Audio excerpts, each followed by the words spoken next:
Are you struggling with manifesting a desire, whether that be a new relationship, more money, or even career success? In this video, I'm going to break down everything that you need to know about using your astrology to accelerate your manifestations.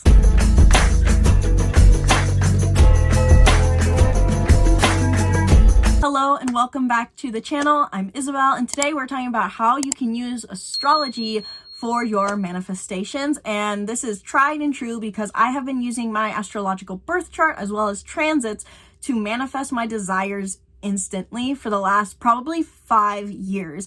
I've gone from $200 to $2,000 in my bank account. I've manifested relationships. I've manifested career success. I've manifested new jobs. So let me tell you, this does not come from just random information. This is coming from experience. So in this video, I'm going to cover some specific astrological points in your chart that you can look at for manifestation and specific manifestations, as well as how to use transits for your manifestations. But if you want to just learn how you can specifically use your chart for your manifestations, book a reading down below and we can talk about how you can use your chart as well as your unique personality type combination to manifest any of your desires. So first things first, let's talk about what is manifestation really quick.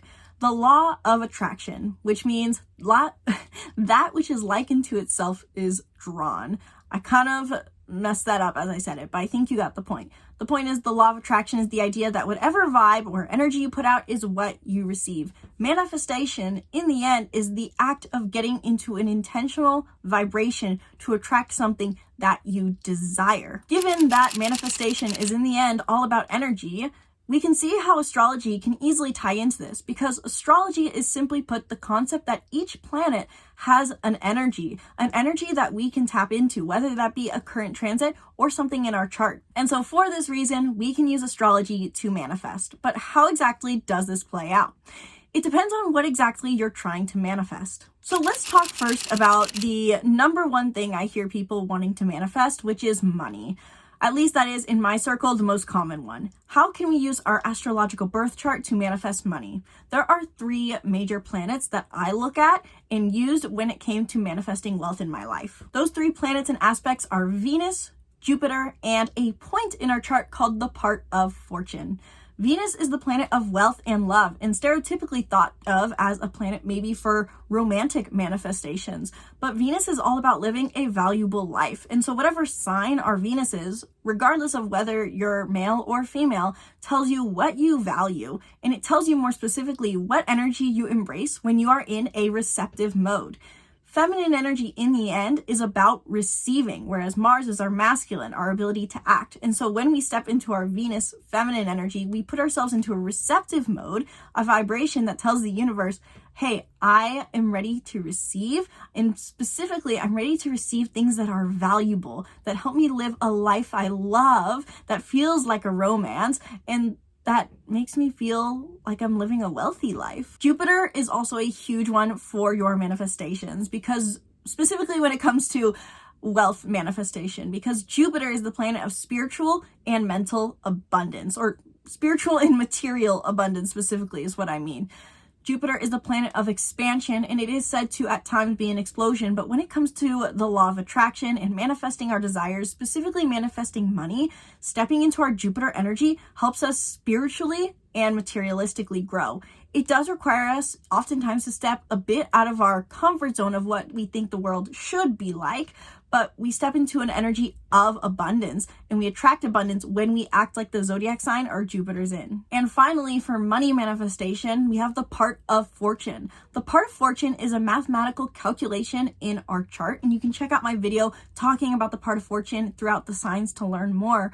But the part of fortune in the end is a zero-sum point, so to say, or a calculation between our sun, moon, and rising sign. So it represents the middle point between 3 major aspects of our being, and it represents what brings us fortune. When we embrace that zodiac sign, it brings us fortune. So this kind of crosses over and can be used into career manifestation as well. But I found that when I embraced my part of fortune, I manifested money rapidly. If you're looking to manifest further career success, whether that is a promotion in your career or maybe even a new job that's in alignment with your soul, there are 3 aspects that we can look at for the most part. Mars, the 10th house, also known as the midheaven, and of course the North Node. Mars is our planet of action, and even though when we're trying to manifest we're in the receptive mode, Mars really does play out a lot in career manifestation because, while manifestation is partially being receptive, it's also about taking aligned action. And so our Mars tells us how we want to act, and this plays out heavily in just our career astrology in general, in the sense that whatever sign our Mars is in, that's how we want to act in our job. It's what we want our daily flow to look like for our work. And so when we embrace our Mars energy, we become a magnet for our manifestations, for what we want our career to look like, for how we want our career to feel. So stepping into your Mars energy is really huge for career manifestation. And secondly, we can talk about the midheaven. The midheaven is what you're supposed to appear like more so in your career. The line of work that you should appear to be doing, what your career persona should be like. It is, in the end, our recognition. The 10th house is the house of career and recognition. It's what we want to be recognized as and for.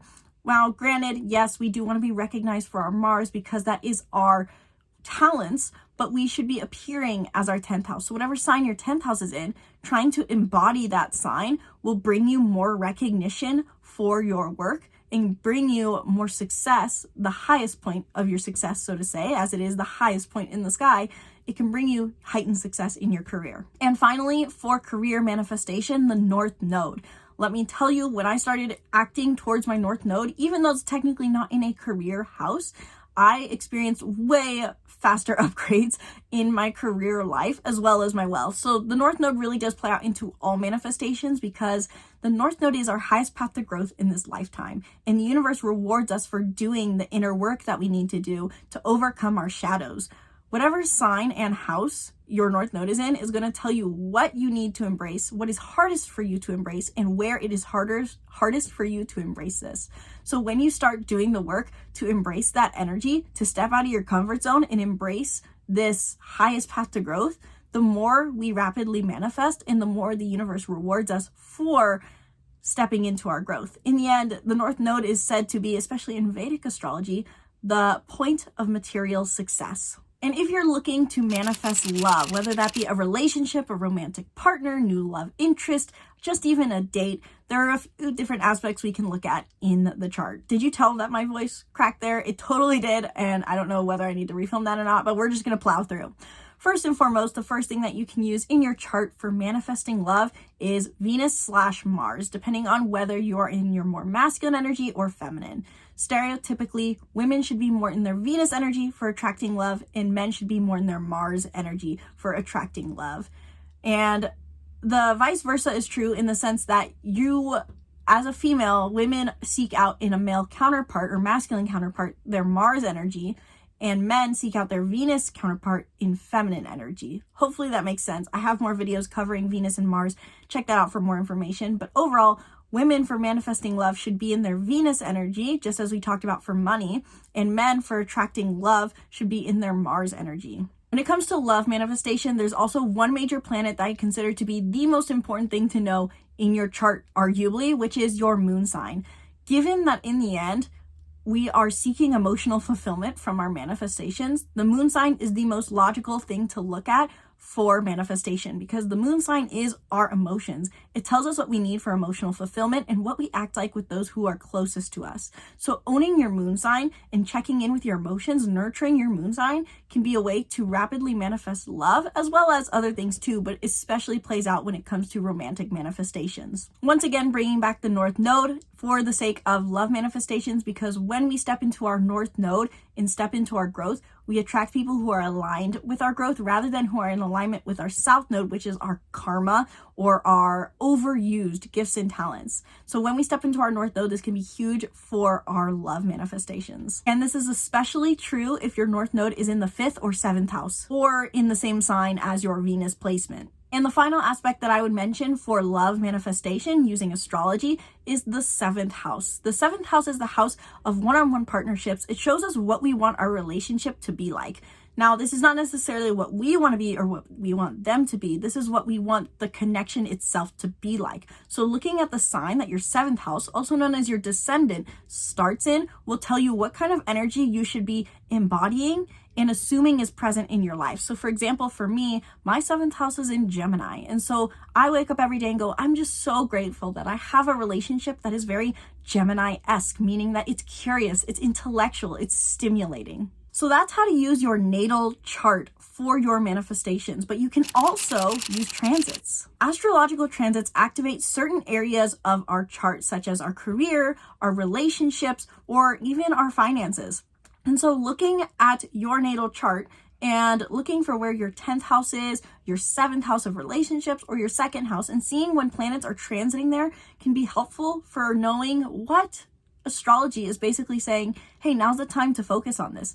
We can experience more rapid manifestation when we have planets transiting or certain areas of our life in certain houses. So if you've been trying to manifest career success, or you think now's the time during a full moon to manifest career success, but this is happening in your 7th house, it might be more beneficial for you to focus on your relationship manifestations. However, one quick note that I want to make on that to avoid misconceptions is that astrology does not predict the future. And just because a planet is not transiting your 7th house doesn't mean you can't manifest love. Astrology, in the end, is the philosophy or study that maybe there are energy presents that can help us figure out where we are in life or how to get what we want. So use astrology to your benefit to say and justify basically that you have the capacity for anything you desire right now. And all you have to do is get in vibrational alignment with your soul's unique energetic imprint. So hopefully that gives you guys a good starting point on how you can use astrology, both transits and natal chart, to manifest your desires. Let me know your thoughts in the comments below. What is your Jupiter placement? What's your moon placement? What's your Venus? What are you trying to manifest? How have you been getting stuck? And did this help you? Did this give you realizations? Are there energies astrologically that you weren't embracing before that were maybe you can feel withholding your manifestations? We'd love to hear your thoughts in the comments below. I'm sure there's other people who have the same placement as you. So if you give your interpretation of how you're embracing your unique astrological placements, I'm sure it's going to help someone else too. So comment below. I would love to hear your thoughts. What are your placements? Where are you at? What are you trying to manifest? And if you are someone who still is confused but wants to use astrology to manifest your desires, then book a reading down in the link in the description below, where in 1 hour we dive deep into your astrological birth chart, and as well as that, transits that may be happening that are activating certain areas of your chart. So if you feel like you want to manifest and you want to use your chart to your benefit, if you just want to get an overview into your chart, if you're an advanced astrologer, beginner, sky's the limit. These are suitable for any and everyone, as long as you're a human being. Book down below. Would love to chat more. And if you're more of the learn it yourself type, check out my astrology bundle down below and my astrology course, where you can learn astrology on your own at your own pace. I also do have a Venus sign workbook, which is included in my astrology bundle, but also available for purchase solo, which dives deep into how to embody your divine feminine energy. So if you're looking to manifest love or wealth specifically as a female, this workbook is suitable for you. It teaches you everything you need to know about your Venus sign, what it means, how to embrace it to step into your divine feminine, which really means how to get into the receptive mode for both love and wealth. Check it out in the link in the description below, and be sure to subscribe to the YouTube channel and stay tuned for more videos breaking down the stars and more. Let me know what kind of video you guys want to hear about next in the comments below, and I'll be sure to film about it. Once again, my name's Isabelle, and from my heart to yours, namaste.